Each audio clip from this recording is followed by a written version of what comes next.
Hey guys, this is a video response to Simply7007's video featuring my thoughts on the Longines Sports Legend Diver, or the Legend Diver in short.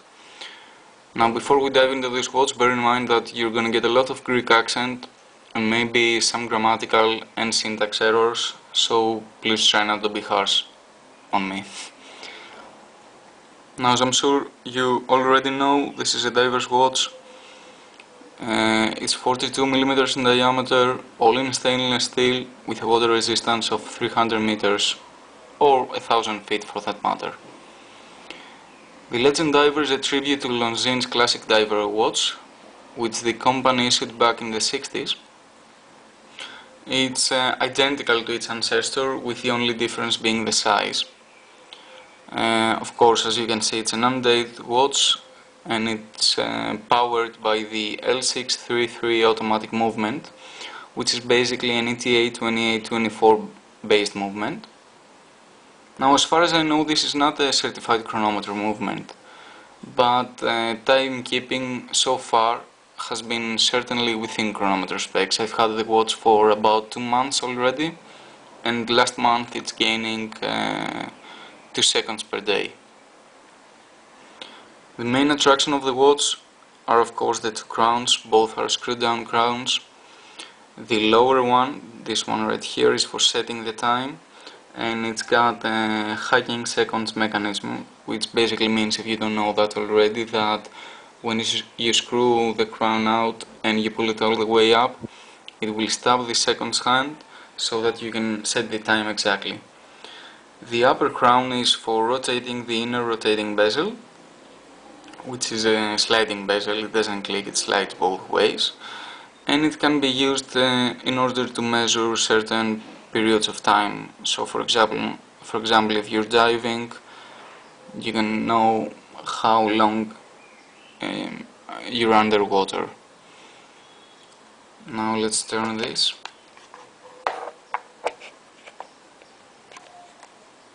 And there you go, this is the back side of the watch. It's got a solid screw down case back. There has been a lot of talk if this is a compressor case or not. I'm not really sure, and I don't really care. You can see in the center it's got the diver's figure and some pretty cool information engraved on it. Actually some pretty basic information, such as the name of the watch, the water resistance, and stuff like that. Swiss made, all the fun stuff. Now the watch came, as you can see, in a black synthetic strap. As far as I know, these are called the Trieste straps.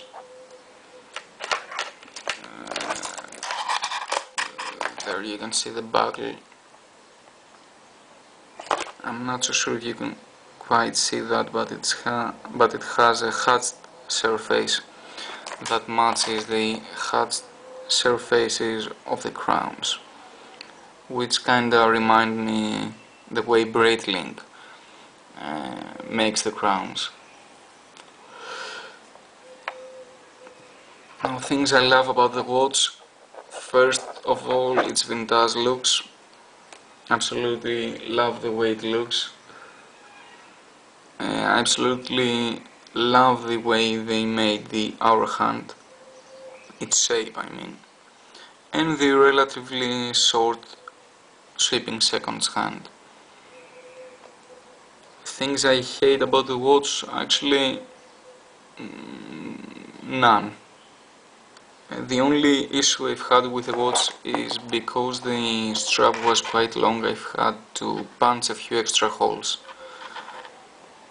but that wasn't that much of a trouble anyway. It has got a sapphire crystal, which is slightly raised and slightly domed.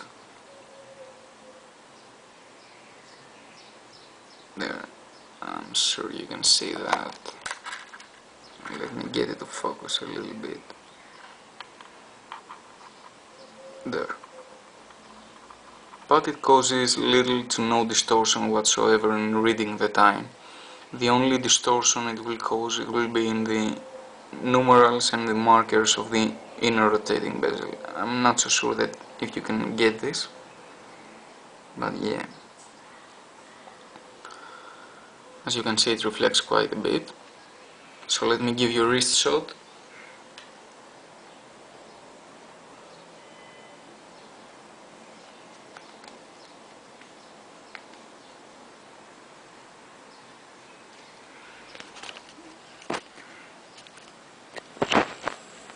Now this is how it looks in my hand.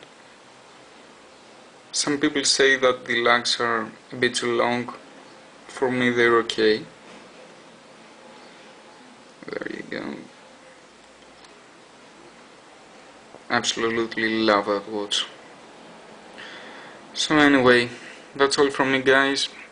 Be sure to check Simply7007's channel, because after all he's the one who talked me into making that video in the first place. Now if you have any questions about this watch, feel free to post them in the comment sections. Here's the box. Probably one of the largest box, probably the largest box I've ever come across.